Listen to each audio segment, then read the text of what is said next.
welcome to another little roundup of the transfer window today. I'm Fraser Fletcher, welcome back. Again, good to see you all. I hope you are well. Make sure you hit like and subscribe. A few things to discuss, some Newcastle stuff, some Chelsea stuff, some Rangers stuff. Certainly a lot going on, some big deals coming close to completion. Let's start with Allan Saint-Maximin, shall we? Obviously, the Newcastle player has been a key player over recent seasons, but he's coming close to an exit. Eddie Howe spoke about it yesterday, saying he actually didn't want to lose him. But of course, that deal coming close now with Saudi clubs. A number of Saudi clubs still in this race potentially, so it's difficult to name one currently, but a number of them are currently in the race. However, does he want to leave? That's still unknown. The amount he's going to be offered in wages is going to be absolutely tremendous compared to what he's on Newcastle. He's going to quadruple his wages, which is no surprise when you hear what the Saudi League are paying players. It is unbelievable amounts of money, of course, at this point. And a big exit from Newcastle, a big player over recent years. But let's be honest, it does make room for one man, doesn't it? And that, of course, is Harvey Barnes, who's coming closer to a deal. Newcastle and Leicester are in talks over a transfer for Harvey Barnes around that £35 million mark. That's been ongoing for a little while. Player terms are all agreed completely at this point in time. No problems with that. Harvey Barnes wants the move, and this is a key target for Eddie Howe. Eddie Howe wanted Harvey Barnes if he had Allan Saint-Maximin, but he did say yesterday, didn't he, after the game against Rangers, that if they didn't lose Allan Saint-Maximin, they'd have to sell someone else because of the FFP restrictions, etc., that are all currently always there under these clubs when they're operating at the moment. And that's really interesting. But Harvey Barnes is going to be a Newcastle player. That is a matter of time now. We can almost say done deal. It's just the final bits of paperwork.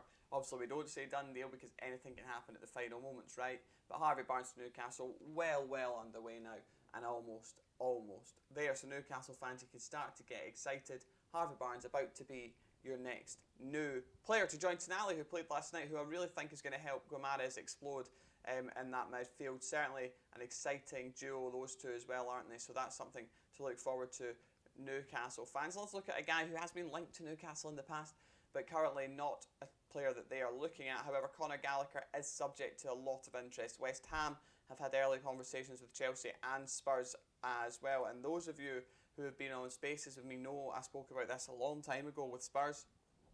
Should have wrote it up and put it out as an exclusive. But I mean, of course, I have been speaking about this for a long time. And it's really interesting. Now, this is a two-way battle between the two. Will Chelsea sell him? Well, this is the thing. Chelsea have to complete their own deals. Caicedo talks ongoing at this point in time. Likely to roll into the USA if need be. In the USA now, they are. So that's rolling into that tour as well. But those Caicedo talks are currently ongoing. So that's something that isn't new at all. Chelsea fans kind of getting impatient with that. Difficult deal to do. It will kind of hit that £80 million mark, we think. And that should get it across the line for Chelsea and for Brighton. But of course, these things don't happen overnight, do they? They take their time. But Conor Gallagher is a player who has been subject to a lot of interest. Now, will Chelsea sell him? This is the key thing. They will if they get the right players in to replace him. Their midfield numbers aren't exactly vast at this point in time, remember. They do only have Enzo Fernandez in there. Gallagher himself is a guy that's got experience in there. Also, they've got Andre Santos and a few others in there. But numbers-wise, they are low. So they can't afford to sell Conor Gallagher, which is why at this point in time, Pochettino and his staff would rather keep him around because they want to be able to have the bodies to fit the needs for the season. Now, Caicedo we've spoken about. Romeo Lavia still a player that potentially Chelsea could move for here as well. But I do expect one more after Caicedo, if that deal gets completed, to move to Chelsea in midfield. Like they do want a number of players in there. I expect one or two in there, along with now potentially a centre-back due to what happened with Fofana. Obviously a long-term injury with an ACL. Really sad injury for him. A young guy trying to get back to fitness, and it's just not quite working out for him, is it? And Chelsea will have to enter that market for a defender. It's hard to see how they don't now. I know they've got Chabala there. I know that they have got Colwill alongside Badiashile, who himself has been injured, and then Silva as well. But it just sounds like Chelsea are going to need another body in there, and they are contemplating doing that. The discussions have been ongoing about who could they look at. De City at Monaco, perhaps. Could that be one? Tapsoba at Leverkusen, another one potentially as well. So a number of players who could potentially come in there. But that's another area Chelsea might have to strike. So the numbers are thin on the ground in some areas, and that's why the likes of Conor Gallagher, who West Ham would like, and Tottenham would like, is not quite yet allowed to leave the club. I think this is one that could happen, but potentially could happen in the next few weeks, depending on what happens with Caicedo and others coming into Chelsea.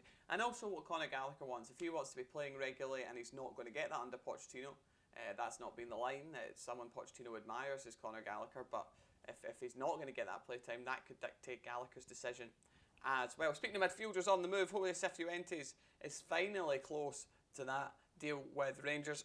Talks have been going on for a long time for the Ecuador international midfielder, obviously coming from LAFC. Cifuentes has been a long-term target of Rangers. The personal terms have been agreed for a long time as well. That's not a problem for either side. His contract expires in December this year, and there was maybe a feeling at one point that Rangers would perhaps just settle for getting him then.